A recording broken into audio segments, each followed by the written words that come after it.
Welcome to Just Ranked. I'm gonna work tomorrow. This is where we rank our 4 best songs of that week's topic. Do this favor, do a little like and subscribe, do all that stuff. Go to justrankedpod.com. Check out for all the goodies. We got merch now. This week's topic, we're gonna we like to do these decades. Why? Because we like pulling our hair out. Right. So this week's topic is he did better. Exactly. No hair to pull. This week's topic is 90s Billboard Top 40. Wait, what? And I promise one of my songs is not number 92. So we're progressing as a team. Progressing. 1990s was an eclectic time. It was serious. It was silly. It was dark. It was candy cane sweet. It was a metaphor for what you experienced from your teens to your 20s. Absolutely. I'm going to be forward with you, and I'm going to step on some toes here. I don't think we've ever done this before. Ouch! You're probably not going to actually hear your top 4 selling songs in the 1990s. Probably not. Because the idea behind the show is to share with you what we think are our best 4 best songs in the 90s. Right. Now, you've heard probably all these songs because they all hit top 40. Mm-hmm. But you're probably not going to actually hear the number of top 4 selling songs in the 1990s. No. What were those? Is that what you're asking me? Yes. Well, Hey, what were those songs? number 4 was from 1996. It's the Spice Girls Wannabe. Sold 20 and a half million copies. Same seats. Number 3 was 1991's. No, this may be. I don't know. Bryan Adams, Everything I Do It For You. Love that song. Massive. 21 million copies. Number 2, of course, is 1992's Whitney Houston. Again, have the 90s about Whitney Houston. I Will Always Love You from The Bodyguard. 34 million copies. I'm just talking single sales here. Yep. And then, of course, number 1 is 1997 by Celine Dion. My Heart Will Go On. Canada's Darling. 63 million copies. Wow. I'm going to guess you may not hear any of these songs. Scooch over, Rose. You do? They're going to be dinks. Right? The door's big enough. Come on. Yeah, it's true. If you're going to hear them. Should we find out? Because Dink goes first. Fuck. Oh, it's me? Okay. It's you. Okay. So, yeah, that's that. You pretty much summed up what I was going to say as a tiny, not disclaimer, but something that we just talked about in the pre-show, that a lot of the songs that we love from the 90s, or that many of our group love from the 90s, were on the rock charts or the alt play charts and did not cross over to the Billboard. There was a lot of pop in the 90s that was on the Billboard charts. So you had to be creative and really search for the songs that you dug that met the criteria. Yep. My number 4. I liked this artist. This artist was solo, then fronted. Samesies. Well, fuck, we do it every week. Every time. Every. And I literally said Samesy. Right. Did you really? All right, so samesies.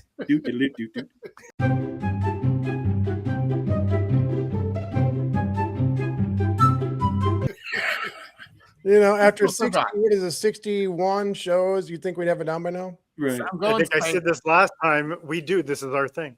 I'm going safe too. I'm going to go 1. And that's because I just maybe 1, but I don't know, man. Yeah, I'm 1. just going by my own, and I don't know if anyone's going to have anything I have, so I'm just going to go with 1. I personally say think none. None. That's what I wanted to say. I'm going to change mine. I'm going 1. I'm going 1. Because I'm I want to be always different, wrong. and I'm not confident in 3, and I want to be different, so I'm going to say 0. 0. Okay. All right. All right, so Okay. 1. All right. All right. So take 2, Dink. Take 2. All right. What I was saying was this artist was solo, then fronted a group, then solo again.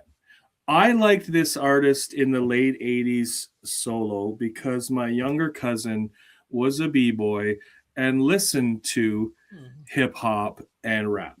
Okay. This is Everlast, and this is what it's like. I literally cut it off just earlier today. I said, of course, I just changed my list. That was my number 4. Yes, I will tell you when I said in our group chat today that I had remembered a song. I didn't. I left my list. I didn't add it. I will tell you later, maybe in the after show. I don't want to say it now because you might have it. Yes, Everlast. Like I said, I liked him in the late '80s. He sampled a song. He sampled My Sharona and did some other really cool samplings. Was a very lesser known rapper until, of course, House of Pain came out, which jumped around and was huge. And then, of course, after that stuff, and he went solo again and picked up a guitar. It's quite a sway from jumping around and boom, shalak, lock, boom. Yeah, 180 degrees. Like, right? Obviously, from the Whitey Ford Sings the Blues album, which is a pretty cool album, right? Decent it album, all has a similar feel to this song with him playing acoustic stuff. Released in September 98. Reached number 13 on the Billboard Hot 100, so it did meet the criteria, but also went number 1 on mainstream rock, number 1 on the modern rock 9 weeks, number 6 in Canada, and at the year end in 99 it was 28 on the Billboard Hot 100. So it met our criteria and did the other stuff I was talking about. Big all the way around. I love this song. Yeah, right. His biggest single, obviously. And his only top 40 single. But yeah, it's got 3 stages of the song. One's a pregnant woman facing protesters outside an abortion clinic. One's a drug dealer who ends up in a gunfight, and one's a homeless man asking for money, if you know the song. But yeah, no, I really love the song. Like I said, it's that acoustic rock. It's, hillbilly stuff. 2 times platinum in the US, the album went, so that's pretty good for him. Grammy nomination for Best Male Rock Vocal Performance. But that's it. That's a bunch of other blah, blah, blah. Most of the notes were how well he crossed over from where he was and where he was before and where he was after, plus how it crossed over from acoustic stuff into the rock charts, because it's not heavy or anything, right? But anyway, that's it. That's my number 4. Nice. This is a great pick. Yep. You got to appreciate a guy who can totally change his entire style, right? And still be successful, and not only be successful, but actually be good, right? Real quick side note. So I think in 2013, when I was IT director of an advertising agency here in Minneapolis, we used to have a small stage in our main lobby. Oh yeah, I remember you told me. Yeah. And one of the artists who came and played for us was Everlast. Get out. And he played an hour of just acoustic stuff, dude. He's the nicest guy. That's fucking awesome. That is awesome. Everybody. He was there probably for an hour after you get done playing, just talking to people, and he's a great guy. And were they calling him Everlast? He went by Everlast, or was he Eric, his real name? No, he'd say call me Eric. Call me Eric. Yeah. But he was booked as Everlast. So. Right. Because he'd be like, who's Eric Schroeder? Hey, Mr. Last. Right? I forgot about that story. Yeah. I'm not shocked by you picking this, Dink, because I think the only reason I got into Everlast is because of you and Ian getting together weekends, and I knew a little bit of his stuff, like with House of Pain, but I didn't really know anything until you guys introduced me to it. Yeah, and Ian kept it going. Actually, our buddy Ian he said to me when this came out, "Have you heard it?" And I hadn't. I'm like, no, because when I first met Ian, House of Pain had already come out, like Jump Around, like the first album had already come out. So he really liked it, and he liked their second album. So we used to listen to House of Pain, and I said, hey, man, have you ever heard the old Everlast stuff? So I turned him on to the old stuff, but then he's the one that tipped me off that he had the new album out. I'm like, oh, shit, is that ever good? But yeah, I'm glad you're not surprised that I had it. So not a big shocker, because I do have a big shocker coming up. I saw it, and then I thought, I wonder if he's going to have that. I'm surprised you didn't look at it and go, did that even make the goddamn criteria? No, because it was on one of the lists that I was looking at. I'm like, oh, fuck, Everlast. I didn't know that was in. And then I'm like, oh, I bet you Dink might have that. And of course. Yeah.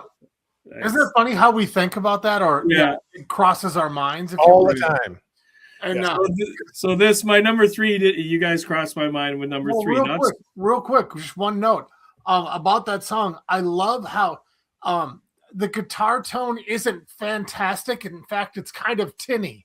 Yeah. And I like with his grittier voice and that tinny guitar sound, and it sounds so raw. Sounds rusty. That's the sound that I the word that comes to my mind when I hear that song is the sound sounds rusty. Right. Not his guitar strings, but yeah, I love this song. Yeah, it's great you brought that up because that's exactly how he sounded just playing in front of us on an acoustic guitar on a stool. That's exactly. Well, you just answered my question because it looks like, or it sounds like a song where a guy's sitting on a stool. You know what I mean? Playing the guitar. So, yeah. Sitting in the corner of the bar. Story. Yeah, sitting at the corner of the bar playing a song, right? All right, so carry on. Number 3, I cut you off. No, it's fine. Number 3, I did think about you guys, not so much Chris, but you other two guys. I don't think that you will have this, but if there was a song on this list of my list that you would have, it might be this band. Maybe not, though, but they are hair metal. Well, loosely hair. They have hair. I think I said that in another episode. Well, they have hair. So this came out in 90, just made the criteria for the time, came out in, I forget the month, I didn't write it down, but it was released in 90. It is their self-titled debut. It is Firehouse, and it is Don't Treat Me Bad. Yep. Huh. I really like the song. I like that album a lot. Oh, me too, and I love great song, man. This song so much. I like CJ Snare's voice, rest in peace, exactly. And this was their breakthrough single before they got known for ballads, right? Yep. But yeah, reached number 19 on the Billboard Hot 100, 19 on the album Rock Tracks, number 21 in Canada. Their first top 20 hit. The album went 2 times platinum in the US, and of course it had other, like the album had All She Wrote, Love of a Lifetime, so it had some other big singles, but nothing. Love of a Lifetime hit number 5 in the Hot 100 later. But yeah, there's just something about this song. I don't know, like they won Best New Rock, Hard Rock Heavy Metal Band at the 92 American Music Awards, beating Nirvana and Alice in Chains, so that is something. Wow. Suck it, grunge. Yeah. Little did we know, right? The last hurrah. Right. But yeah, like they always get lumped in with Warren and Extreme for some people, right? Oh, Firehouse. And there's just something about this album that I will return to all the time. So as soon as I saw this song, and I was like, oh yes, 90, it made it. Oh fuck, did it only make the rock charts? Oh no, it was on the Billboard charts. Yes, it's on my list. And that is my number 3. Well, I missed how high was it on the chart? 19. That's pretty high for that is, pretty high. That crossover time period where Poison was still hitting the charts, and Warrant, I Saw Red and Cherry Pie. You know, those Bon Jovi was still hitting the charts. So there was that influx of all different kinds of things. The amalgamation of different music was changing at that time. But I really like this album. This guitar player, he's kind of underrated. I think his name is Bill Leverty. Bill Leverty, yep. Okay. And then I remember the guitar player's name, but I don't remember the drummer's name. The drummer was really creative with small space. And that was kind of the theme for glam, is if you could get a great drummer in there and do some cool stuff in small spaces. I really liked what he did. Michael Foster is the drummer. Thank you, Foster. Yeah. I remember when my son's, I hate to say how old my son is now, but because it makes me sound really old. But when my son was 15, 16, so it's a little bit ago, he's like, I'll say a song coming from his bedroom, and it's this song. And I'm like, are you listening to my music? He's like, no, it's just a good song, Dad. And my son would do that. He told me, like, no, Dad, what's your problem? Don't you know good music? You know, stuff like that. I'm like, am I rubbing off on you? No, this is just a good song, Dad. But yeah, so it's kind of interesting, those songs that kind of cross over to your kids when, you know, I thought Jimmy was going to close his. Nope, so did I. Not for this song. I do. I'm done with Joe. No, but it is a great. I only say it's a great rock song. It's a great song, man. It's gets in a good mood. Great guitar line. Yeah. You know, his singing was. We saw him, I think, in 2019 at a show, and he still sounded the same. Yeah, nice. Which is awesome, right? Yeah, especially when you're singing that high, man. Holy shit! I wouldn't say it's a great driving song per se, but when I have it on in the car, I like it. Well, it's got that. It's a good sing-along song, right? It is.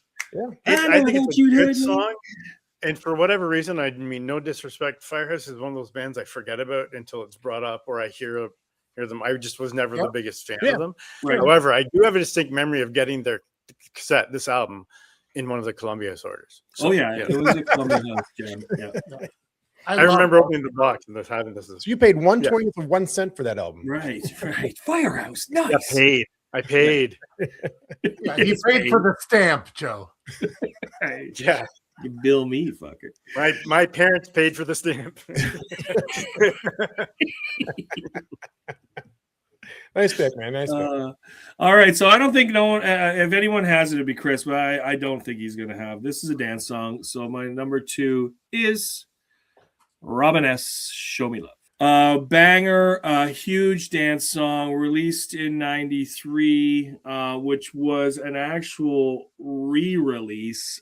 She'd released it the year before and it never took off, and then they remixed it, released it again, and it became a huge club anthem. Billboard Hot 100 number 5, Billboard Dance Clubs number 1, Billboard Hot Dance number 1, UK Singles number 4, top 10 in Canada. Her only top 10 hit, which was actually kind of surprising to me because there's another song on the album called Love for Love, which has a similar sound.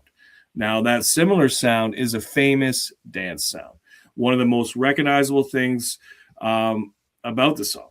It's an iconic organ synth riff, which the Korg M1 synthesizer. I never knew that until I did the research, but that and the preset is called Organ 2. That sound made it into so many dance songs. The actual, and now you'll see remixes of all those dance songs, and it's the same kind of organ sound throughout them, right? But yeah, it was a huge banger, right? Like I said, and I love dance music. I think I've said that in other shows. Oh yeah. So this was an easy pick for me. I'm glad that it crossed over and made the charts, made the criteria. Like I said, the song was remixed and released multiple times afterwards too. But that one re-release is what really did it for her. And she was a session singer. Oh, really? I didn't know that. And did some gospel stuff, and so she had a really powerful voice. She did have a big voice. Yeah. But yeah, that's it. That's my number 2, Robin S. "Show Me Love." Well, I can't wait for you to say your next because the song has been on repeat since you said the damn name in your head over and over. Oh, it's probably going. You probably might not even know the next song, so yeah. Don't worry about it. So enjoy that. Yeah, no, I'm the same as Jamie. I've been singing it in my head too. I didn't catch it when I was looking at the list. I must have missed it because it would have been breaks and promises. Yeah, so good, classic, right?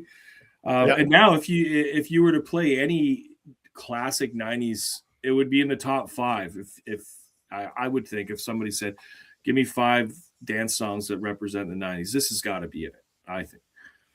Yeah. Anyway, number 1. You could argue that. Yep. Number one.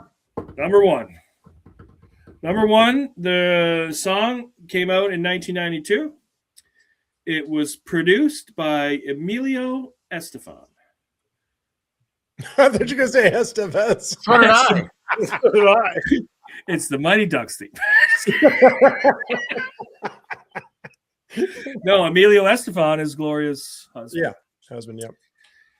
This guy was a backup singer for the Sound Machine. GE and the MSM. Yeah, and this is John Cicada, and this is the ballad, Just Another Day. I fucking love this song. Put it on a t-shirt. I loved this song when it came out. I went and bought the cassette. No playing around with singles. Went and bought the full cassette, which actually had a couple other hits, Angel and Do You Believe in Us. But this song has stayed with me for years. It might be in my top 50 when I ever get around to finishing that list. There's just something about this song. So this was easy number 1. And I was like, oh, you better have made the Billboard. And it did. It was number 5 on the Billboard Hot 100. It was a huge song, right? Number 2 on the Adult Contemporary. So Dink was listening to Adult Contemporary in 92. Yep. Number 10 in the top 40 mainstream because there's so many goddamn Billboard charts. Number 1 in Canada, thanks to Dink. and top 20 in the UK. So, but yeah, he got his push from Gloria saying, "Hey, step out front. Like, you're a great singer. We'll help you. Let's put an album out. You need to be heard." That's awesome. And That's so really cool. the Estevans really helped his career, right? And he was the first real face of the Latin, if you don't include them, because they were almost their own thing. The first face of the Latin crossover, which Ricky Martin and Enrique Iglesias, all those guys followed, right? Yeah. Scotto was the first guy, right? And he was a bit of an older guy, so he didn't maybe catch on with a younger crowd like, say, Ricky Martin did, right? But, born in Cuba, raised in Miami, he fit all the criteria for that and for the Latin sound. And there's just something about his voice, something about this album. Like I said, I loved this song, and I still do to this day. And he released a Spanish version, which is Otra Día Más Sin Verte. That's probably perfect. But yeah, that's it. He only won 2 Grammys in the early 90s for it didn't specify when I was doing the notes if it was for this or just for his work as a Latin artist. I couldn't find exactly what he won, but yeah, that's it. That's my number 1. Just Another Day by John Scott. It was, and you'll hear it on Adult Contemporary all the time now, right? Like, I love that song. Love this song. It was on my short list. Good for a while. Yeah, we got two things. One is that was the time period where he was everywhere. What, about 2 years where he was everywhere on every disappeared show, every live appearance. Yeah, right. Just throwing it out there, he was everywhere. And the other thing is it's now escaping me because I waited. Oh, the other thing is every show we go further, Dink, you're sounding whiter and whiter. It's true. Yeah. And now I got this song playing in my head over. Yeah, well, I'm glad I got rid of Robin for you and gave you John. Right.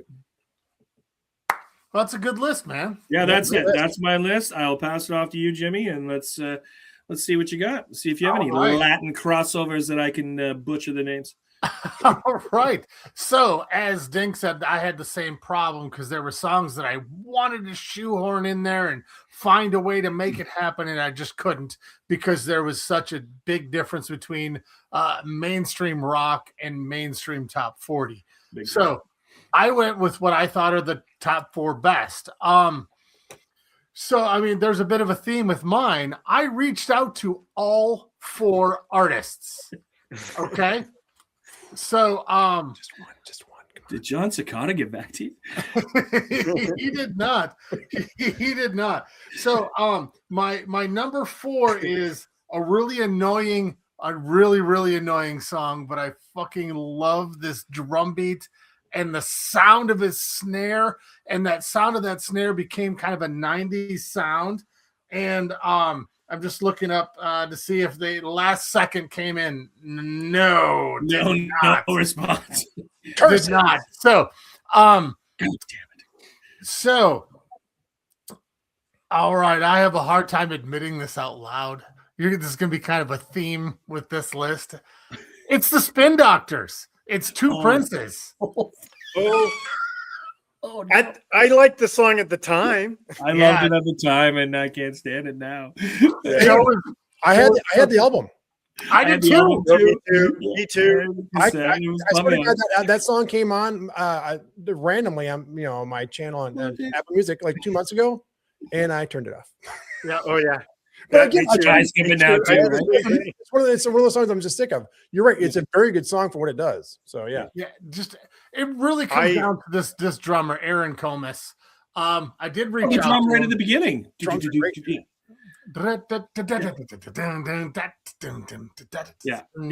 get that as a drummer. Yeah, for sure.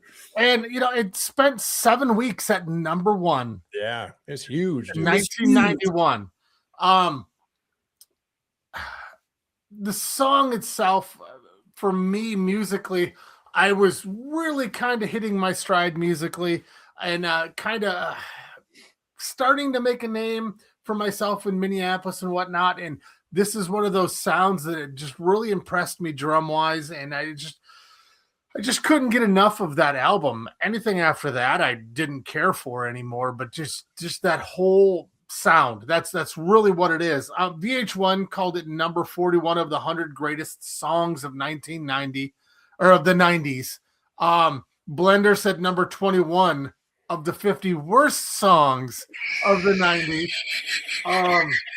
Well, the biggest note that I have about Aaron Comas is he studied under someone that I idolized, and it's the Purdy Shuffle, Bernard Purdy. He studied under him for several years. Oh, wow, I didn't know that.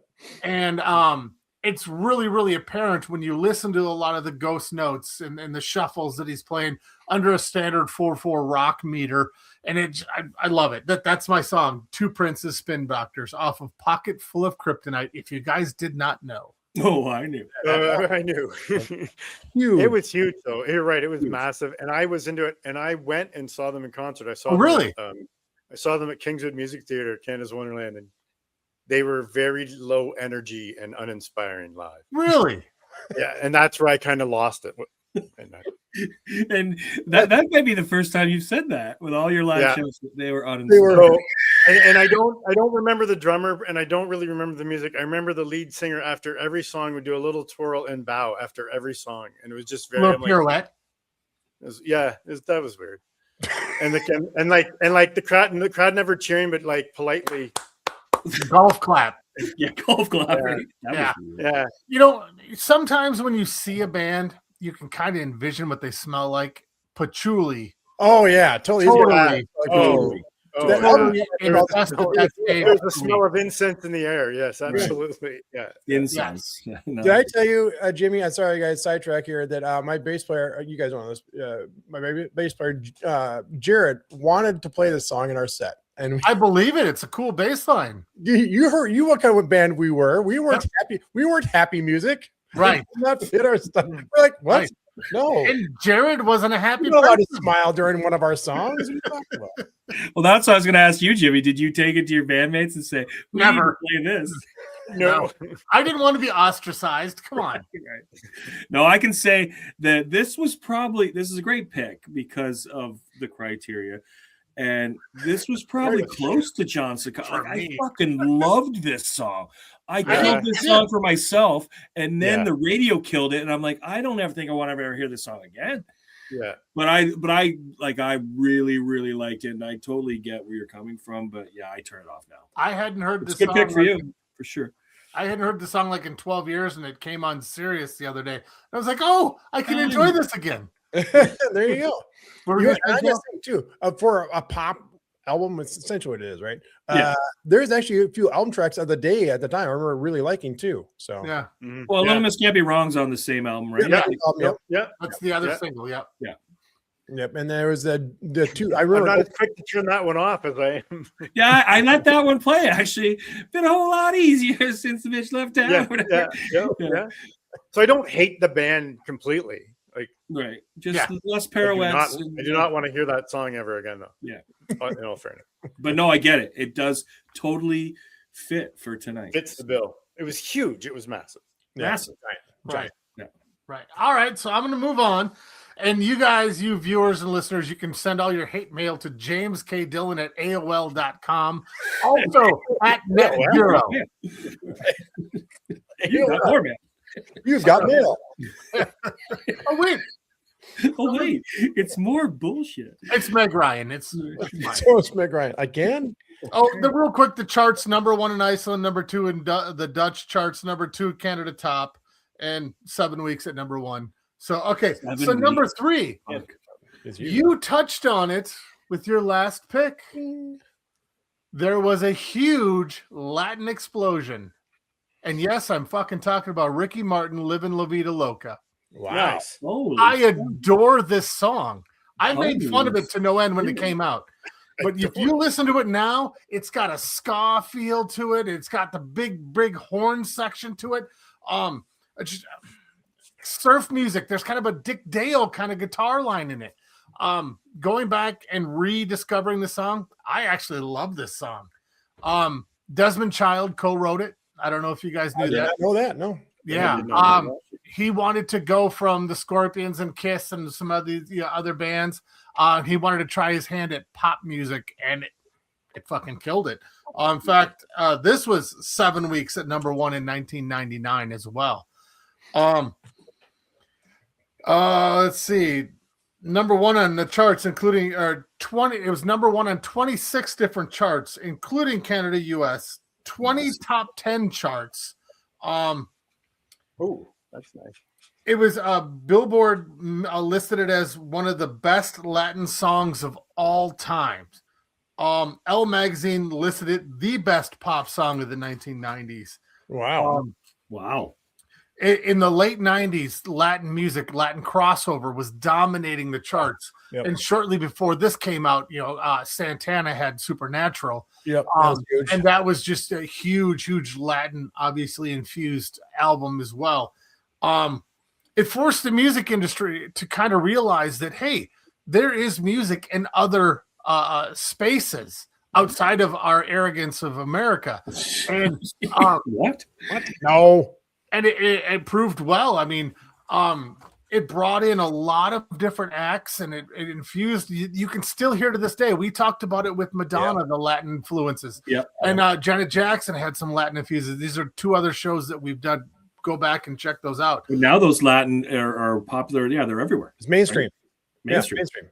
Yeah. I mean, look at Token. the number 1 artist Token. There's a huge Latin. Was Big Money, Bad Money, right? So, Right. Or as my granddaughter would call him, Angry Rabbit. Fantastic. She's like, "Can we listen to Angry Rabbit?" We're like, "What?" Sure. Jimmy, you said Sleep Token influenced by the Latin music. There's a heavy Latin influence, and especially with number 2, the drummer. He does a lot of Latin, really cool reggaeton Latin, influence stuff, and I love seeing it. And I've talked about it in other shows that I love when there's a new form of music coming out that bring in the world beats and the world music, and they mix it all up and they go boom. Here's some great music. It's always something new and special every single time, man. Yeah. And going back to my number 4 pick, Spin Doctors, they had a very distinct sound and they were very different. They stood out because they were different. Yep, exactly. So, you're gonna notice that on all 4 of my picks this week. When I was kind of reading about the song and whatnot, back when this song came out, there was rumors and hearsay about Ricky Martin being gay and whatnot, and then him coming out later in life saying I was gay.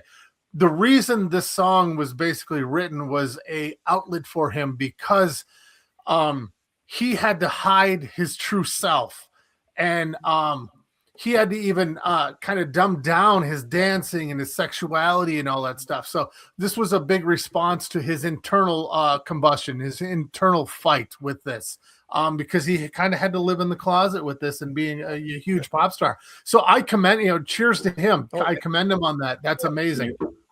Yeah. And he was part of Menudo, right? Yes. Well, one of the many different versions. Yeah. Many different Menudo was versions. around in the 70s. Right. I'm with you on this song, and it is the reverse of your other song, where I would rather not hear Two Princes anymore. I will listen to this now. Where when Livin' La Vida Loca came out, I would turn it off when it was popular, and now I let it play. Yeah. I'm the and same. I searched the song out. I crank it up. It comes on the 90s station on XM all the time. Well, recently all the time, and I fucking crank it. I make my speakers kind of distort. Right. It's a greatly produced song. It's fantastic. Yeah, well, that's a good pick. And huge, massive. That's both your songs are massive compared to mine. Mine don't jump out as massive versus your 2 so far. So well, Dink, I'm used to massive. Yeah. I got the nickname. Right. Let's carry that mass on to the next one. Number 2. I was not a fan of this artist in her entirety.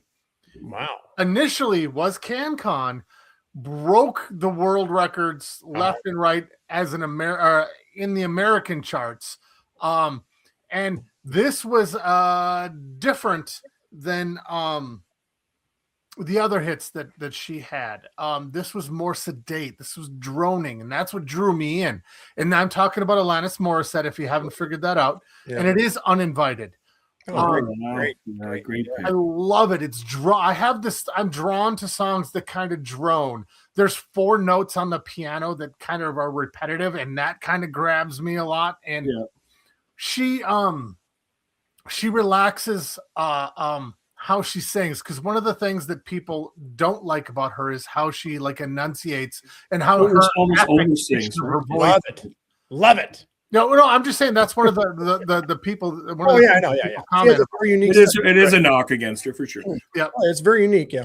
But this one, I mean, she still has that affectation, but it's less pronounced. But it's part of the music versus part of the lyrics, and that's what I really like about it. It spent 2 weeks at number 1. It's 4 minutes and 34 seconds long, so it's a longer song for her. Canada number 7 on the RPM list, number 1 in El Salvador. The song Drive Records, right? The song was written in 15 minutes after seeing the movie City of Angels. Of course, I didn't know that. I found that off Wikipedia for those that are taking tally of what I get my information from. It won 2 Grammys in 1999, so it's a big song. Yeah. Best female rock vocal and best rock song. It's so haunting. It wasn't allowed to chart on the Hot 100 due to not being released as a true single. It was written about the death of her friend, and I mean, I really can't. I don't want to talk much more about the song other than how just haunting and it's a beautiful song. Oh, it's a great song. It's an amazing song. I like the song. Was never the biggest fan of hers, but always had respect for her talent. Yeah. Oh, yeah. I agree. And the way she is in interviews and stuff, she's really smart, and she comes across very like down to earth, and love her. Yeah, it's a good Canadian girl, right? Like, yep. Right. It's good them all. Yeah, that's all. Yeah, I know her voice can be grating for some people, or they don't like how she enunciates words or how she sings. I love her. I will say this: her first 4 American albums are almost perfect. Every one of them. There's not a bad song in his first 4 albums. I liked her before you guys even knew who she was. Right. Back when she sang normal. Well, she had the pop, like the really poppy, dancey stuff, and then her second or third solo album. The transition between the pop stuff into when she disappeared for a couple of years and then came out with Jagged Little Pill. Yeah. It's a great album. I think it was 92 or 93. It came out. 92, really now it's time, really good ballad on there, some poppy stuff. But it was big in Canada, but she hadn't really crossed over until she fucking took the world by storm, right? Right. Thank you, Dave Coulier. Yeah, no shit. Struggling with cancer. So she's one of those artists that I listen to more and respect more now than I did when she was big. Yeah, I think I'm going to agree with that. I guess I never put those two things together, but I don't mind her voice or whatever, any of those negative things about it. I would say I would enjoy it. I wouldn't mind buying this album. I'm not familiar with any of the discography past this album. Yeah, I would just say, like I said, if you like this song and you like this album, I would check out her next 3 albums. Yeah, I was just say Joe's right. Like she's got a bunch in a row that are good all the way through. Some deeper cuts that never got radio play. They're good songs. Good songwriter, right? Like works with really good musicians, studio musicians, live musicians, same thing. But Taylor Hawkins came. Well, I was gonna say Hawkins was her drummer, right? So just live, not on the album. Just live. Yeah. Because I just heard something the other day. I wish I could remember all of it. The backing band for that album was like all stars. I wish I could remember all of their names. Joe, if you want to do a quick search. I saw something about that too. Must have been pop up on my fucking news feed. All of them are just massive stars. Personnel. Let's all go. Okay. Well, you've got Dave Navarro, Michael Landau, Joel Shearer, Flea. Yeah. Oh yeah, Flea. I forgot about Dave Navarro. Yeah. Ballard. Yeah. She's got Yep. She's got a who's who of. Yeah, so she got everybody. Hey, come Yeah. play on my record, right? Like, And then she hired a live band, and that's where Taylor Hawkins came in, was the live band, but he was in the videos. right.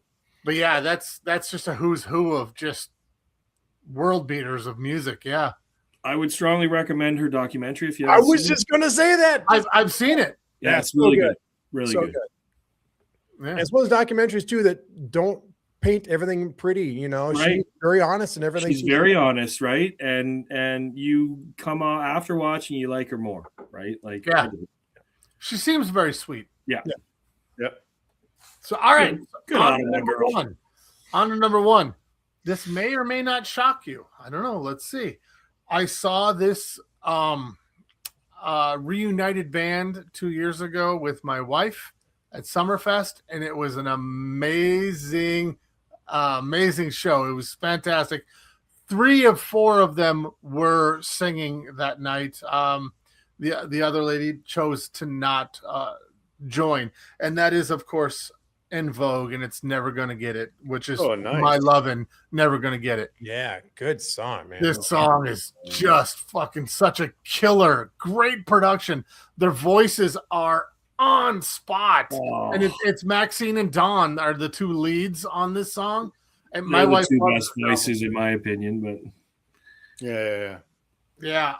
Never gonna get it. Never gonna. It was nominated in 6 categories for the MTV Awards. They won 1. It's the lead single from Funky Divas in '92. This was in the top 10 for 3 weeks. Debuted at 71. 1 week later, jumped down to 47. 1 week after that, went to 9.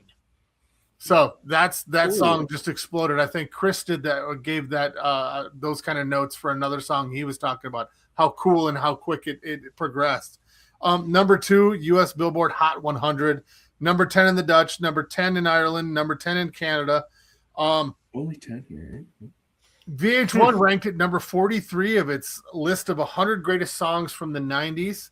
In 2023, Billboard ranked it among the 500 best pop songs of all time. Samples James Brown, The Payback. They were really headed for megastardom, and then I think Money, because they weren't getting songwriting credits, so they weren't really getting the dividends that they thought they were going to be getting. And then some egocentric things happened between the 4 of them. Yeah, I mean, divas kind of happens. So they fell from grace. But they're making a comeback, and I heard they're making another album. And they're all back together, right? It's all 4 of them, right? Not all 4. It's not all 4. Current members are Cindy, Maxine, and Terry. Yep. So Dawn is Dawn's not back. back. Yeah. Oh wow. Yeah. So it's a killer song. It's a killer album. If you've never listened to the whole album, that whole album is just mind blowing. It's great. Fantastic. The production values, their voices, sexuality, sensuality, power, grace, control. They have such great dynamic control of their voices. That's my number 1. So that's my list, guys. That's a great list. Great. That's great. I love that song. And again, you guys are doing almost every song. It's playing now. It's playing in my head. Right. It just keeps going. The next song. The next song. The next. Never gonna get it. Never gonna get it. Never gonna get it. Yeah. Exactly. Right. Wait more on Vogue's actually now. I'm like, free your mind. Like all this on Vogue's playing. Yeah. That cowbell. My band used to play Free Your Mind at practice, at rehearsal all the time. Nice. That's awesome. That's my list, Chris. It's your show now. All right. So on my list, just because there was so much music, I stayed away from some stuff. I stayed away from Duran Duran. I stayed away from Depeche Mode. I stayed away from Prince. I stayed away from stuff like that because we've talked about them so much before. Mm-hmm. There wasn't a lot of rock like we talked about. So I kind of went a different way than what I originally was going to do. And I did a couple of artists that I don't know that I'll talk about ever again. There you go. Right. Perfect. And then one that I just love so much I couldn't help but put it on. Actually, maybe 2. But anyways, with that. And I wanted to say, Jimmy, you said about the Wikipedia thing. I found with doing some of my research, not so much in this one, but on some of the previous shows, that even if I went away from Wikipedia, all it was a redo of what was on Wikipedia. Variant, right? Yeah. An excerpt You know what I from mean? there. Yep. Right. Or like not maybe verbatim, but like experts or parts of it were, right? Yeah. Like, Sometimes it's Anyway. hard to get information, and unfortunately, you got to kind of go with a lot of the wikis. right. Yeah, And then sometimes I find fan sites that are too much because you're almost overstimulated with how much shit they have, right? You don't even know where to start. Right. And I had a handful of times where I actually go to an artist site and actually have like their own biography of like, and a couple, even a few of those have had like story of this album, and story of this album, Yep. and that's helped Right. out because I'd rather hear from them than True. from this person, that person, that person. Right. But then it can be too, like you said, too in depth. You're like, Jesus. It's a Right. phone. Right. And then I took 2 steps left. Right. Yeah. So like Dink, I have a love for dance music. So my number 4 is dance, a soulful dance song, dance pop mixed with R&B. It is, and I don't know if everybody's gonna know. I think Dink, you're gonna know this, but my number 4 is "I've Been Thinking About You" by the London Beat. Oh, it was on my. I've been thinking about you. Yeah. It's so crazy. So Yep. it is one of those songs that I forget about from time to time, and then when I saw it on the thing, I'm like, I fucking love this song. I love so this good. so good. So a little bit about the band. I don't know a lot about them, and to be honest with you, I don't know that I could name another song off the top of my head by them. Right? But this song was fucking huge for a little bit during the 90s. It was massive. The original band was Jimmy Helms, Jimmy Chambers, George Chandler, and William. It was from their second album, In the Blood. They're a British American dance band. The song was released in September of 1990. Its genre was dance pop mixed with R&B. If you whatever they fucking want to make up next. Sounds about right. Right. A little bit about some of the members I didn't know during the research. Chandler and Chambers and Helms were all backing vocals in the 1988 Godley and Cream album, Goodbye Blue Sky. Oh, and in 95, Chambers and Chandler were backing vocalists for Paul Young's 85 album, The Secret Association, which I didn't know until because I didn't really know these guys. I don't know every time you go away. 85, probably, yeah. I think that's that album. I don't remember. I remember that a couple of the songs on that album from Paul Young being massive. Yeah, Tear Your Treehouse Down. Right. Yeah. Right. They also in mid-80s, I didn't put down, I think it was 85, they entered the UK heats of the Eurovision Song Contest. Oh, nice. Right. And they didn't make it out of the UK regional, so they didn't represent the UK. The song itself, sorry, I missed the where did it chart? Here. Did it meet the criteria? Right. It did, because it was number 1 on the US Billboard Hot 100. Yeah, it was. Number 7, adult contemporary. Number 1, dance club songs. Number 2, dance singles. Number 83, R&B hip hop. Okay. Right. What was it here? Do you have Canada charts? Yeah. Number 1 for retail singles. Number 1 top singles. Number 5, adult contemporary Canada. Number 3, dance urban Canada. Yeah, it was big here, right? Like it was. And also something I found out when I was doing that I didn't know was the number 1 radio airplay in the US in 1991, and was the BMI award winner for 1992 Song of the Year, honoring songwriters, composers, and music publishers of the song. It spent 19 weeks on the Billboard Hot 100. Wow. That's impressive. I didn't even know it was that big, actually. So it was a big song. It was a huge song, yeah. Me neither. But, and again, when I started listening to this list and listening to that song more and more, I'm like, yeah, I remember fucking loving this song. But again, I'm with you. I did not remember it being that massive. Yeah. No. I had it on my list, and then I was like, no, it kind of just kept getting pushed down. But it was thought of. It was so it's not a huge surprise when you said it, but I'm glad somebody got it. Right. Like, and it's another one of those songs with that chord keyboard sound. Yeah. Yes. Yeah. Also, I had no idea that the band had backed that many of other albums for other big bands. Yeah, that's cool when you do the research and you find that shit out, right? Yeah. Like, and I could have probably gone and found more, but I wanted to not go too deep down it because there's so much shit you were going through, right? Well, you mentioned two people, Godly and would you say Cream? Godly and Cream. Yeah. Cream. And what was the name of their project? That they were Goodbye Blue Sky. Okay, because you've mentioned them several times. At least you were. I don't know them though, but honestly, I don't know much about them. It's just like association to other stuff, right? What's their big song, Godly and Cream? I don't know. I can't think of it right now off the top of my head. Well, Canadian band Philosopher Kings did covered their big song. Fuck. Yeah, I remember you've talked about them.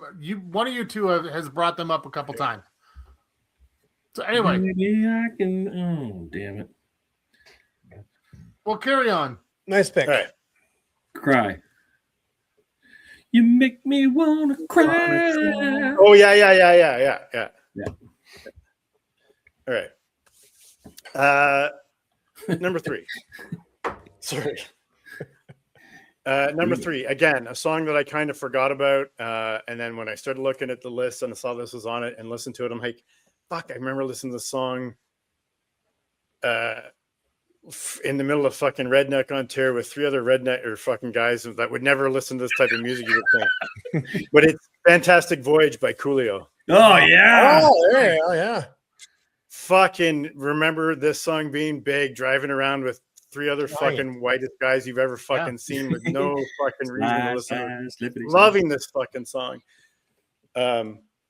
Not realizing until I did some of the research and really looked into the lyrics that it's a song about escaping. If you remember the video, there driving a 65 Chevy Impala that's got hydraulics, and he's picking up people, even like opening the trunk, people riding in the trunk, and they cruise to the beach and they're having a beach party and stuff. It's about getting away and escaping. And some of the lyrics that stood out to me, life's a bitch, then you die, still trying to get a piece of that apple pie. And the other one was, we're going to a place where everybody kick it. Yeah, that's the ticket. Ain't no blood and ain't no crippin'. So like getting away from the gangs and stuff and going and fucking getting out from like his everyday stresses and worries and stuff. There's another lyric in there trying to find a place for his children to be raised without worrying about a drive-by. And when I would listen to the song back in the day, we're like, oh, what a great fucking happy tune. And then you read the lyrics, like, oh fuck, like there's some deep meanings to this shit, right? Like, and if you want to know about if it qualified, it was Billboard Hot 100 number 3, dance singles 4, rap songs 2, rhythmic airplay number 2, or whatever rhythmic airplay is. Yeah. Air drumming. Canada, it only registered here as retail sales singles, number 16, which seems weird, but anyways, I don't have a lot of notes on that song. That's all I had, and that's my number 3. And it is a cover. Well, it's a sample. It's a sample from Lakeside. I saw Lakeside perform the OG song in the 70s. It's a sample. Lakeside was amazing, and the Lakeside Slide. So Lakeside Slide. I'm sure I will say this a couple more times, but already all your guys' picks is the most 90s picks you could have. Literally. Yeah, we're covering the decade pretty good here without getting all the rock in that we wanted to. The whole breadth of it, happy stuff, sad stuff. It's great. Yeah. Great picks. Are you ready for some CanCon? I'm ready for some. Dun, dun, dun. Am I ever? This is a different way of going, but I fucking love this song, and this female is definitely one of my favorite, maybe my favorite solo vocalists, but is Sweet Surrender by Sarah McLachlan. Oh, I love Sarah McLachlan. I fucking love Sarah McLachlan's voice. I love a lot of her stuff. And this song, for some reason, just fucking clicks with my brain.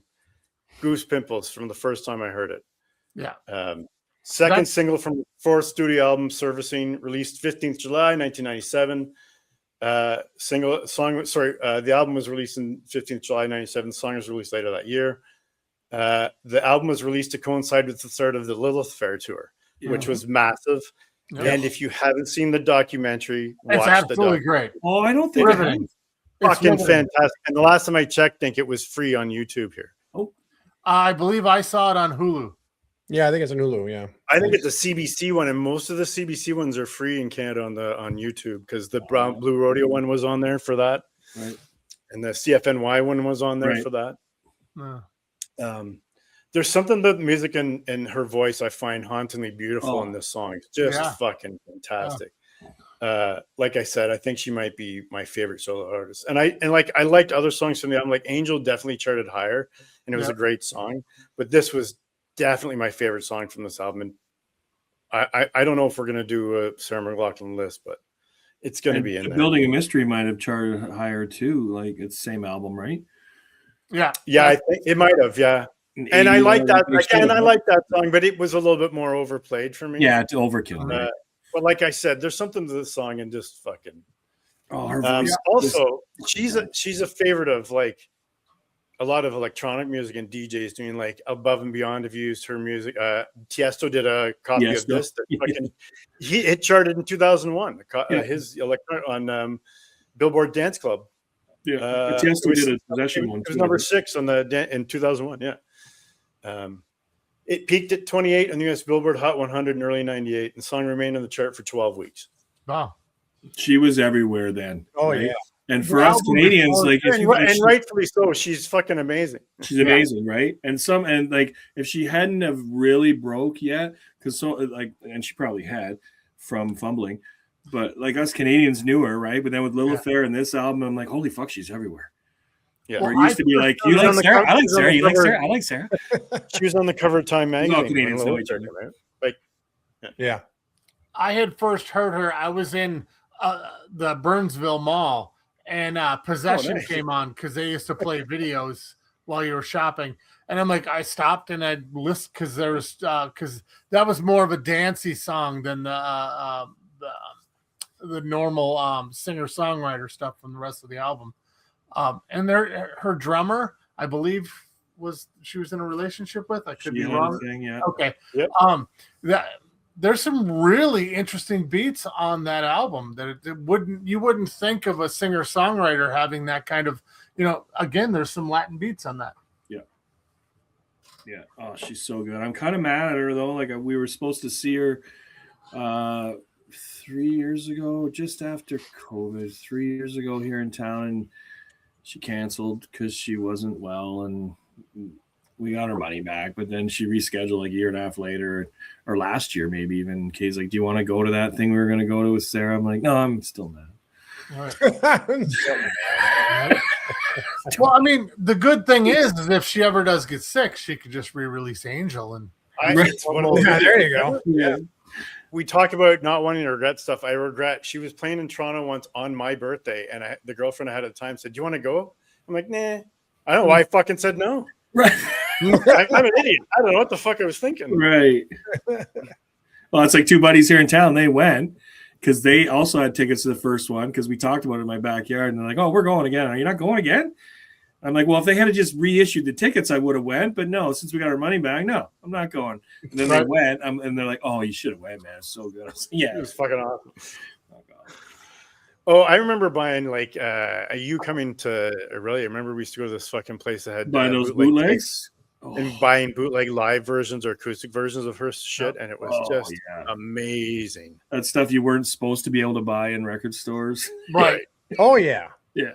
Well, she released a DVD along with Fumbling Towards Ecstasy. Yeah. And that was really cool because it showed a lot of behind the scenes and writing the stuff and her playing the piano, outside of the music and whatnot, just behind the scenes.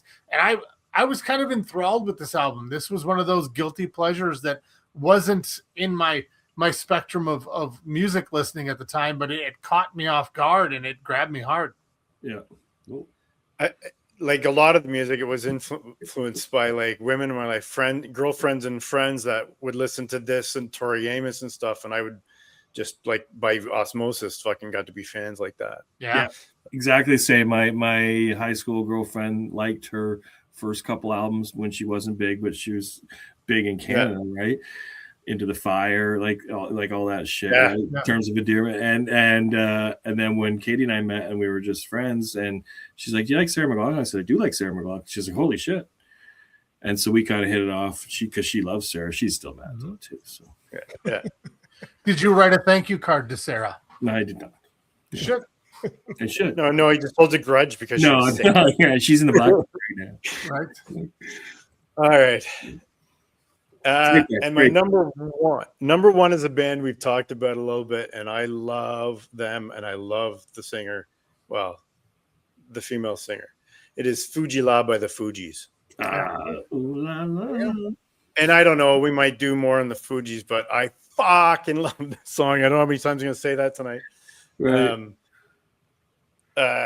It's Lauryn Hill, Wyclef Jean, and Michelle. I don't know how you say that. Released December 13th, 1995. Peaked at number 28 on the US Billboard Hot 100 in early 98. Remained on the charts for 12 weeks. And they did not have a lot of top 100 hits, actually. No. They had a couple of big ones. They had A couple big ones, but then a bunch of stuff that never really. Well, Killing Me Softly, it said, was they're covering Softly top of the Billboard Hot 100 airplay chart. It was a massive international hit. It was not eligible for the main Hot 100 chart at the time due to the lack of commercial single release. Yeah, well, they got really like nitpick at some things, right? Yeah. Has to be a legitimate release. It has to make sure the corporations make their money. Right. Meanwhile, everybody loves it. You know what I mean? Like, but Exactly it. I love the way they do a verse. I love the hook. I love the sound, the fucking beat, the sample. Some of the lyrics. Find me in my Mitsubishi eating sushi, bumping Fugees. Hey. Try to take the crew, and we don't play. Say like Paul McCartney. yeah, it's awesome, right? Just shit like that. But like this whole album, I could just put on him. Like that's why I think score, right? More with Yeah, it's the score, right? That is a standout from the 90s, I think. So it's a great pick. It really is encompasses the 90s, because I agree, this is an album you can still put on to this day if you like that style of music and just let it play, right? Yeah. So good. And I think I said it with Killing Me Softly because I had it as a cover. Proz is in prison, I think. Yeah. Oh yeah, that's right. That's right. I forgot about that. When I missed Holy fuck! I 100% forgot about that. Yeah. And Dink, you're right. Actually, this is their only top 40 hit. Yeah, because of that stipulation for But you know, Ready or Not, and some of the other songs on the album, right? But they just didn't chart. Like, and it's Ready maybe or Not. because that album is so good. Probably like Ready or Everybody Not listens more. to it all the way through, right? Yeah. I probably like Ready or Not more. It's probably higher on my Fuji list. Right. Yeah, I like Ready or Not too, but it didn't chart. Right. Fuck, didn't make the criteria. And I believe that's the Ready or Not, at least the chorus is a cover. It's a sample cover. It is, Remake. Remake cover version. Sample remake. Yeah. No, great pick, man. Fuck, great pick. Borrowed. We'll just Another great, like I said, that's just like 90s. So Joe, don't fuck it up. Yeah, pass it off to Joe, and my prediction of 0 has seemed to be holding true. Yeah, Joe, pick one of my songs so my one can be right. I will tell you this: let's forego all the suspense, because I know people are wondering. There are no CMCs. We've only done that one other show. Or Twice. Yeah, I think. Yeah, is this the twice or this third time? On topics, yeah. Oh, okay. I have one caveat on mine. Two, I'll have not really one caveat, but really a story of. I told the guys before the show, I tried making this a rock list. I couldn't, because all the songs I love didn't make the top 40. They made out some of the list, but they never made the Billboard top 40. So this became okay, screw it. Take anything that's not rock, and this is stuff I love, which turned out to be great because, number one, I promise you, there's not a Prince song in the list. Okay. Okay. I almost had a Prince song. If I did that, if I went by no rules, it would be all Prince. Right. But I will say two Princes. Three of these picks, I have already talked about these artists of three of these picks. Okay. But number four, we've talked about them. I've never picked them. Number four peaked at number 6. It was a song that was originally written and recorded in 1977. Okay. A home demo by John Lennon. Ah. I'm talking about Free as a Bird by the Beatles. I saw that. Yeah. They began work on the song in mid 1994, 24 years after they had broken up. Officially broke up. They broke up like a year beforehand, but they finally sent the letter like a year later saying, we're broke up. We're not coming back together. Yeah. I thought the lawsuit proved that when Paul was suing the band. Well, he was right. He turned out to be right. We won't go down that story, but check out their documentaries, man, because Paul was right about a lot of things.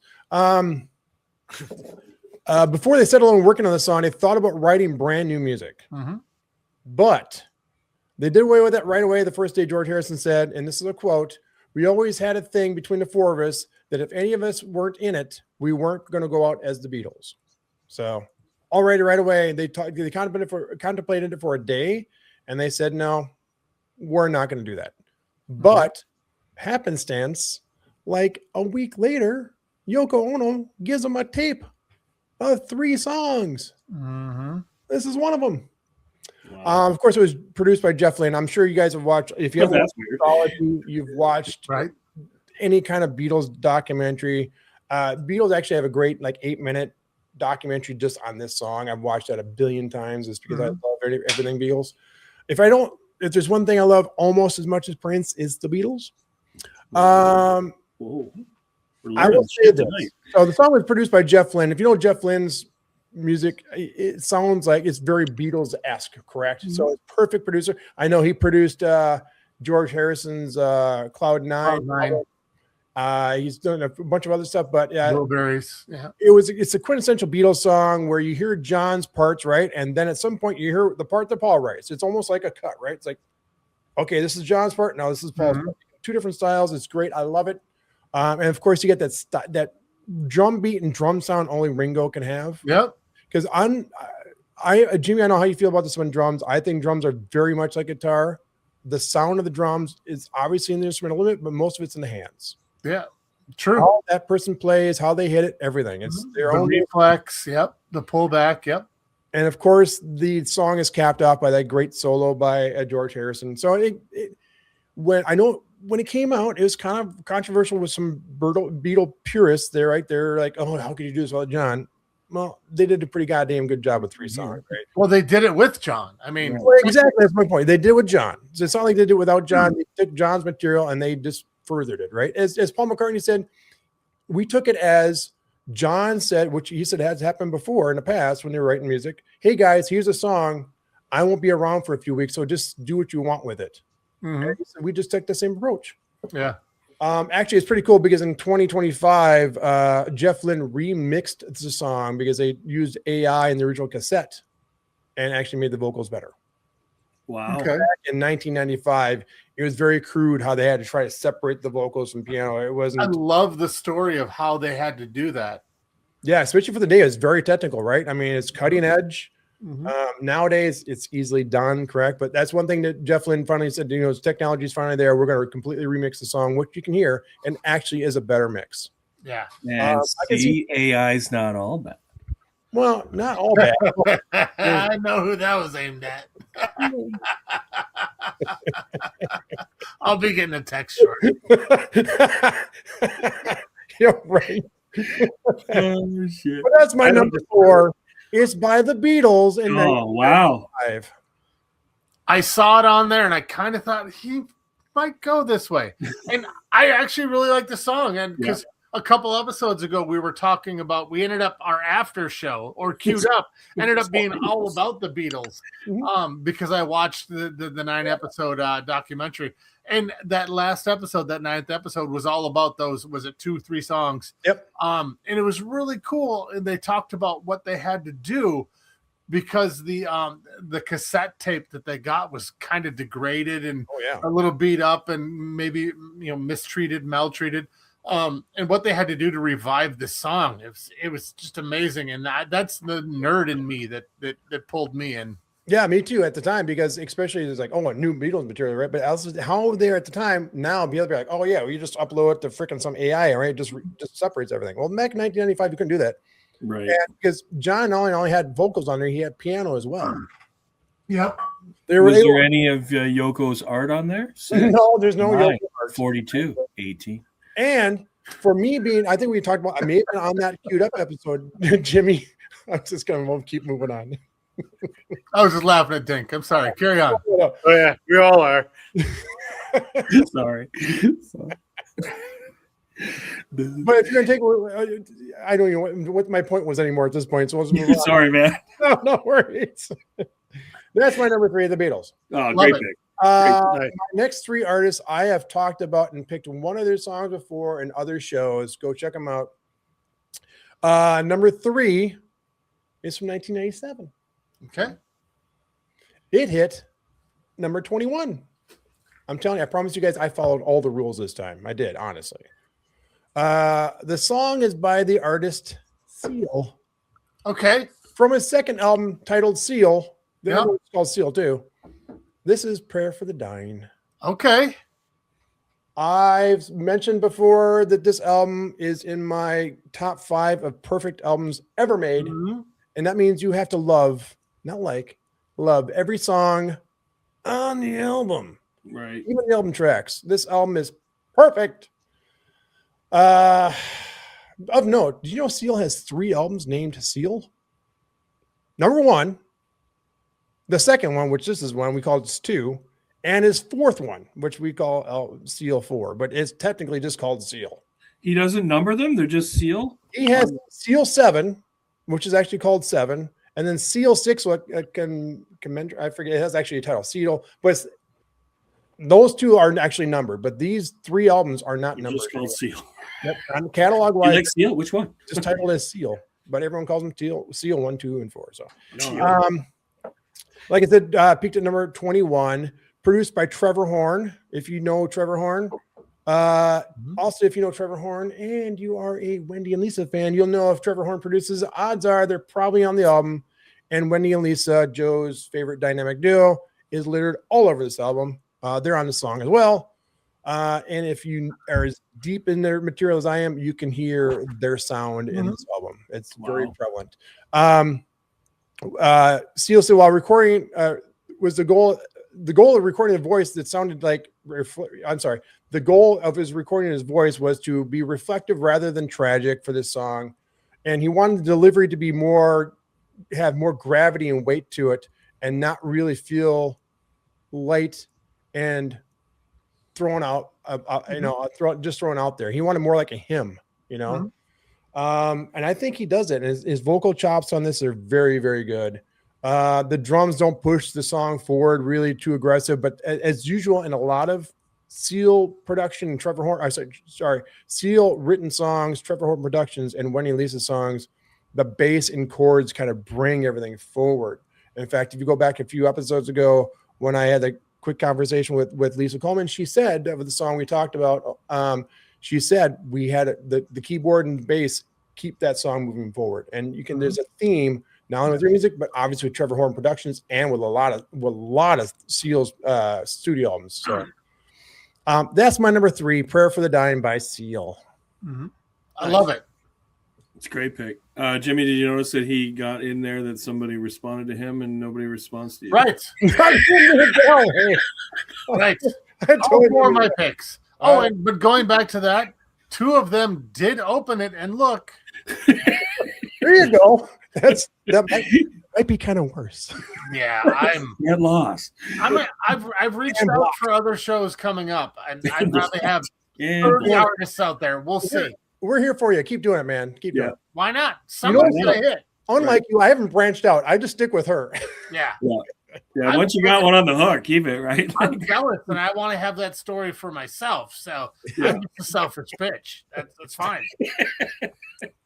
It's like basic bitch, but right. selfish bitch. Great. Now I got to make that graphic. I can't wait. Oh shit! No, another good pick, man. I love fucking Seal. Like, yeah, me too. Not like his voice, right? Like, fuck. Yeah, Joe is the one that got me into Seal. Joe has always been a Seal fan since I've known him. Since his first time, which is more dancey, right, and more of a dance sound to it, where 2 really has his flavor all over everything. But his voice is silky smooth. This way how he writes changes too is not in traditional pop style. It's just not, and it's not even tone style. It's really more feeling. If you ask me, he admits that he has no concept of really key change or keys and notes. I know he's kind of funny actually. Like, I didn't know how to do that, so I just. And also a big Alice in Chains fan. Have you ever seen that? Yes. Yeah. I love his voice. The timbre of his voice, the color of his voice it's beautiful. It's romantic. I mean, there's totally a romanticism to how he sings and what he's talking about. And he's not overpowering some of the stronger, darker concepts that he sings about. He's romanticizing them with the tone of his voice. And it's such a colorful, beautiful voice. And I really commend any pop artist that will write album tracks for the song. And all 10 songs that be written for as a hit, right? Because there are songs on this album that would never make radio, but they're amazing songs. And you can tell those songs are still written for that song and not to be a hit, right? Yeah. So I always commend any kind of pop artist who can do that, because you find that a lot in rock and a lot of rap and R&B, but not too much in pop. And so, this album has a special place in my heart. My number 2 won't be a surprise to any of you guys. We've talked about a lot. We had a whole show on his band. This song is from 1993, and this song is by Gordon Sumner. Okay. If I ever lose my faith in you. Yeah. Jimmy and I both talked about this album separately, among other albums. But of the era of the songs that hit the top 40, you had a lot of songs that were popular, not a bunch that I love that didn't make the top 40. So this is the one I always tell when I looked at his list of top 40, this song rose right to the top right away. For me, it was high as number 1 until I was like, oh, fuck. I remember this other album came out. So that song is number 1. So this song was released February 1993. It peaked at number 17. This song was everywhere. It's the lead single from Sting's 4th solo album, 10 Sumner's Tales. It won the Grammy for Best Male Pop Vocal Performance. It was the most played song on American radio in 1993. Sting said he intentionally left the "you" out of in the title ambiguous because he wanted the listeners to project their own meaning, which is easy because it's not that hard, because he's talking about lots of things that he loses his faith in. Not only in this song, but kind of a couple other songs in this album as well. But the song is really about disillusionment and institutions while still clinging on to personal connections and hope. So that's my number 2, If I Lose My Faith in You by Sting. That is a great pick. I knew you were going to have Sting, and I kind of thought you might have Seal. So the Beatles are the big surprise so far. I will say this. The whole aura of this show with us not getting our alt and rock in there and the charting based on our topic choice. Yeah. You can almost throw the charts out the fucking window. If it wins the Grammy, it's the most played, but it only hits 17. That was kind of like, what the fuck? It should have been number 1. Yeah. You know what I mean? But that's just where my brain went. Well, okay. So if we want to talk about I told me at the beginning of the show, the top 4 singing singles of the decade, right? Yeah, they were huge, right? Like million. This single only sold 500,000. I don't want to say only because that'd be huge today, right? But the song was everywhere on the radio, but only everywhere. I have the CD single. Yeah, so do I. Yep. It's like when you think of his solo stuff, you almost think of this song. You know what I mean? This album. It's my favorite Sting album. I love the outro of this song. Yes. It's so soulful, and it just had that Is it is it an actual harmonica or is it a synth playing a harmonica? Well, it's a harmonica. It's a harmonica. Yep. Okay. And it's just it's like sedate and calm and coming back down. Like I just had a little tantrum and now I'm coming down and I'm gonna go relax and have a brandy with my wife and have a 12-hour love session and maybe you had a phone call with Andy in my castle. Yeah, right, exactly. Yelling at his neighbors. We're 3 miles away. Right. Right. Get off my castle. Right. Yelling at clouds. Get off my stone work. The musicianship of this album. Yeah. For me, more so than the other solo albums, because after this they got a little more pop oriented and whatnot, but except for a couple of the individualized, stylized albums that he had. The flamenco album, being one of them. But this album, I loved this album. I fell in love with it. I was at a bar in Burnsville and I won whatever raffle that was, and I got to put my hand into a box. I pulled it out. I was like, yeah, I got that. And I listened to it solid for several months. Yeah, me too. I love Sting solo stuff. Love the Police, but this album is probably hands down my favorite. I would agree. It's not my favorite. It's my second favorite album, but I will say this: it's also in that same list of perfect albums. Every song is perfect. I would agree. Every song is singable. Every song is memorable. Every song has a different point. Every song has a different sound. Mm-hmm. Again, another guy who surrounds himself with incredible musicians, right? His guitar player is amazing. Now, if you make up parts, he's very old school. You don't get credit for him. Just ask Andy Summers. Right. Lawsuit number 7. You fuckers. I think I stated in the past that I'm not a huge, I love the Police, but not a huge solo fan. But I'm coming around because of you fuckers. I've been listening to more of it. I'm like, it's not as bad as I thought it was. If you listen to this and the Soul Cages was the album beforehand, those are my two. Yeah, I've listened to a bunch. I'm like, it's pretty good, actually. Fuck. Yeah, it's called Americon. Americon. I think it's really more English con. Right. Castle UK con. UK con. BritCon.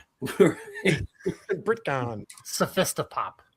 There we go. Oh yeah. Oh, that was the gem. Who was called Sophistopop again? Who was that? Scritti Politti. Somebody told me, I was reading about it, and then we started talking about it on the show. I still have it right here. Sophistopop, 80s split. Get it in when I can. Sophistopop. Oh, of all bands, too. No offense. Oh shit. Leave it to our music critic to fuck everything up. Anyhow, my number one won't probably surprise you guys. Now, actually, probably will with the particular song because this song and this album is when the duo became a solo.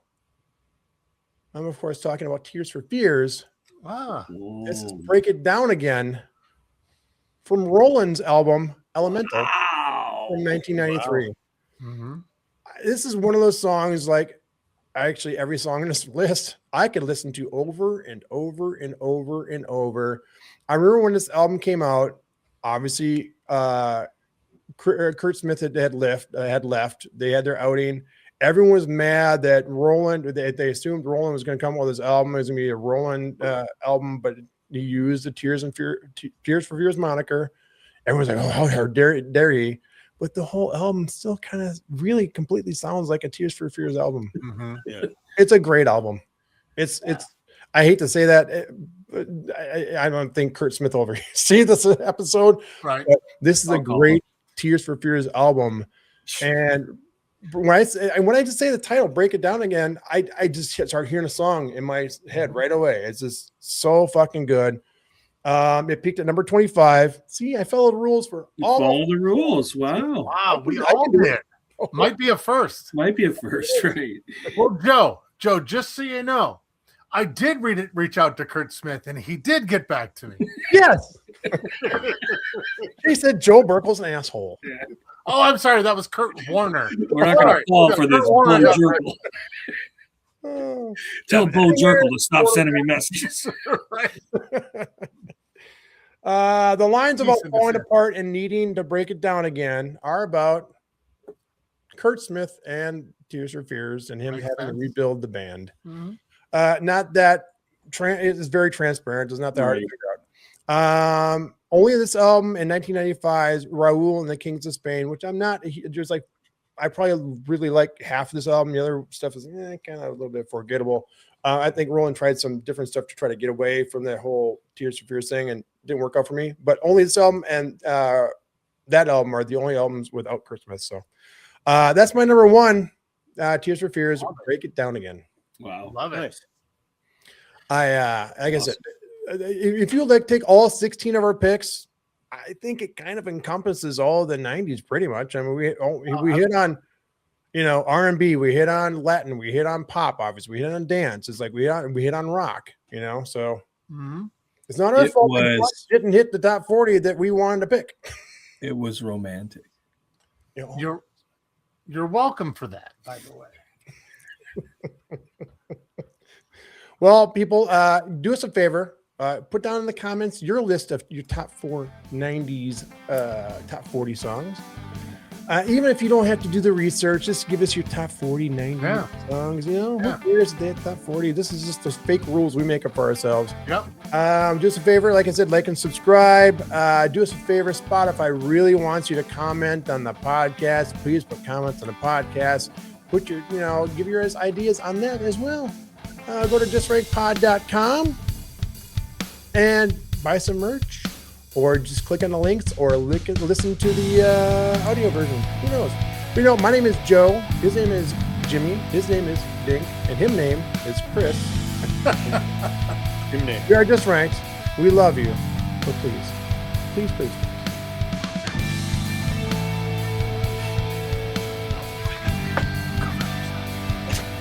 Hit the like button while you're there. It takes a second. Just hit the like button. Just Ranked is researched and produced by the Just Ranked crew. Edited and mixed by Joe Burkle. Socials and marketing by DJR Media Services. Theme music by Blue Joker. If you're enjoying the show, please set your podcast app to download new episodes and help spread the word by leaving a review and tell everyone you know to listen. Oh, yeah, right. Well, I tell you what. Why don't you go fuck yourself?